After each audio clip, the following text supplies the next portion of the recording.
I never thought Christmas dinner would be the night my sister destroyed me.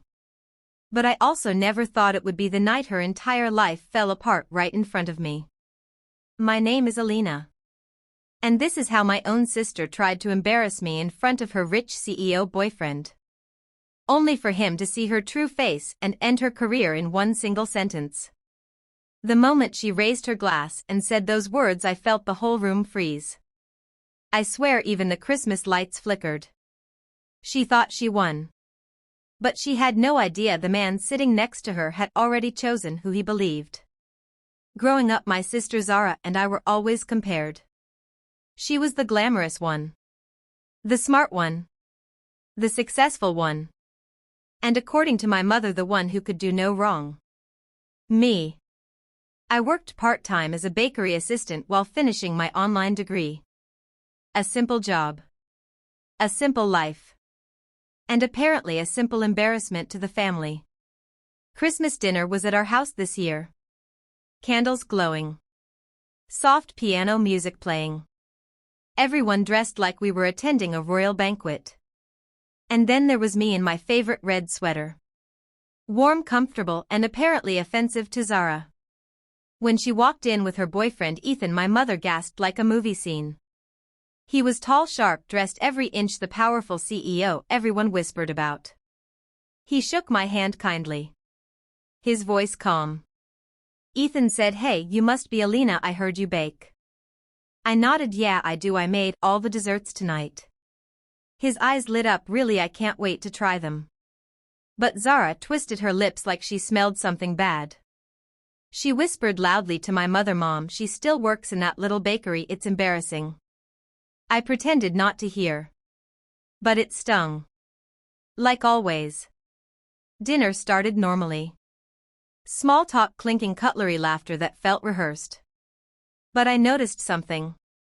Every time Ethan asked me a question, Zara jumped in to answer for me. Every single time. Ethan asked, "What inspired you to start baking?" Before I could breathe, Zara said, "Oh, nothing deep, she just likes sweets." He tried again. "Have you ever thought of opening your own shop?"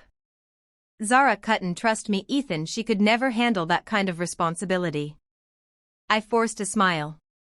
But inside my chest was tight. Then came the moment. The humiliation that would start everything. Ethan complimented the dessert I made. He said, "Alina, this is incredible, you have real talent."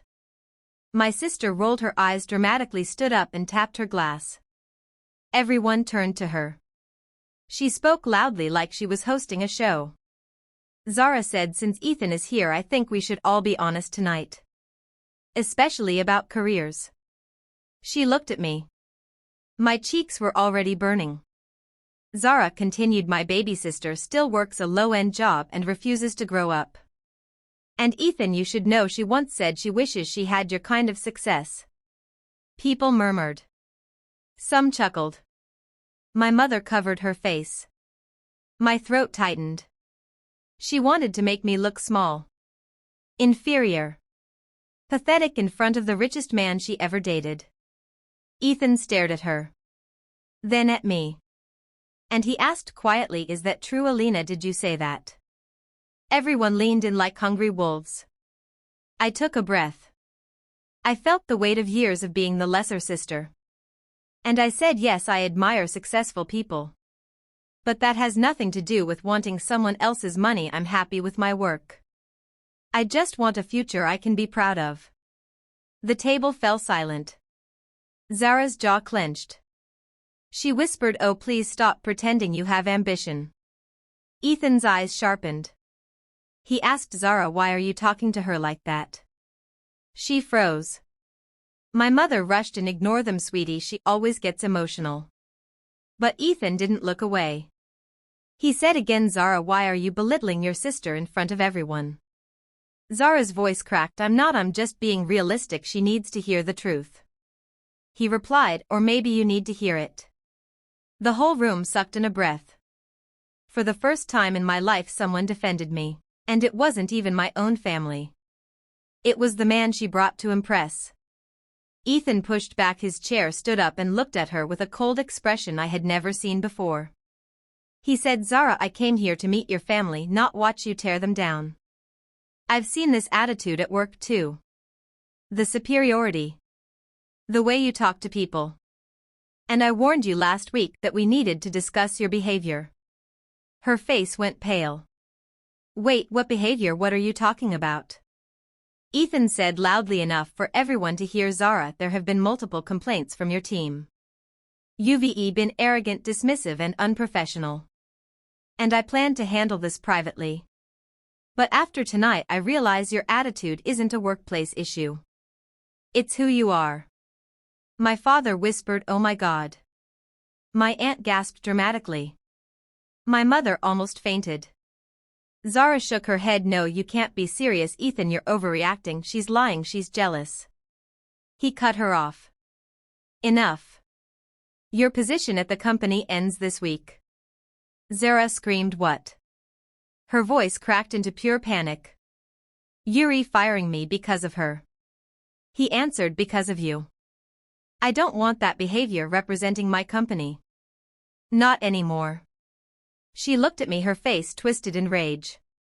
She hissed, this is your fault, you ruined everything. I whispered, I didn't do anything. And for the first time I actually believed it. Ethan turned to me with a softer voice. Alina, I'm sorry you had to experience this tonight. You deserve better from your own family most of all. Then he left. Just like that. No dramatic exit. No loud door slam. Just silent disappointment trailing behind him.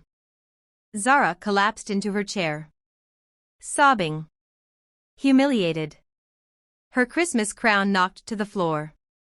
Everyone stared at her. But no one comforted her. Not even my mother. Later that night, when the guests finally left, I walked into the kitchen to clean up. My hands were trembling, but not from sadness. From the strange relief inside me. For once her cruelty didn't win. For once someone saw me. Really saw me. A soft knock came from the doorway. It was Ethan. He had come back. He said, I owe you one more apology. I shouldn't have handled it here. But I needed your family to understand something. You're not the weak one. You're the strongest person in this house. I swallowed hard. Why would you think that? He smiled gently. Because despite everything you still speak with kindness. It's rare. And it's powerful. More powerful than people like Zara ever realize. Then he handed me a small business card. It had the name of a famous culinary investor.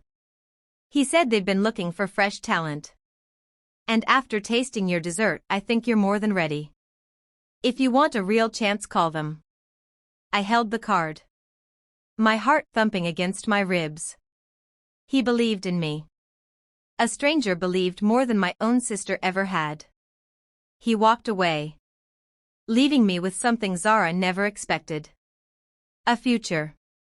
And in that quiet moment, with Christmas lights glowing softly around me, I realized something. Her attempt to humiliate me didn't break me. It revealed her. And freed me. That night my sister tried to ruin me at Christmas dinner, but instead she ruined herself.